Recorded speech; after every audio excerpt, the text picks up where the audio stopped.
নমস্কার, আমি বিষ্ণু। সবাইকে সুপ্রভাত জানিয়ে আজকের ভিডিও শুরু করছি। যথারীতি অন্য দিনের মতো আজকেও বাজার করা দিয়েই আমার দিন শুরু হয়েছে। চলুন এক ঝলকে দেখিয়ে দিই কী কী বাজার করে এনেছি। রয়েছে ডিম, এপাশে আদা, শসা, করলা, আর এদিকে হলো ধনেপাতা। মুদিখানা সদাই বলতে 500 করে একটা সর্ষের তেলের পাউচ, সাদা তেলের পাউচ, রয়েছে জিরে, ধনে, হলুদের পাউচ, 1 কিলো আলু আর আটা। চুলটা অনেক দিন ধরেই অনেক বড় হয়েছে, তাই ভাবলাম চুলটা একটু কেটে আসি।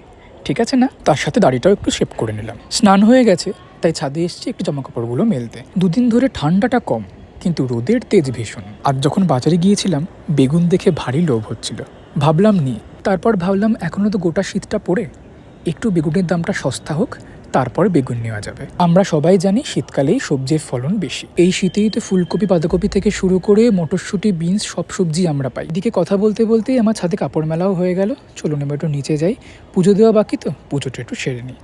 দুপুরে খাওয়া বলতে এদিকে মা করবে একটু ফুলকপির রোস্ট। আমার এটা ফুলকপির ফেভারিট রেসিপি।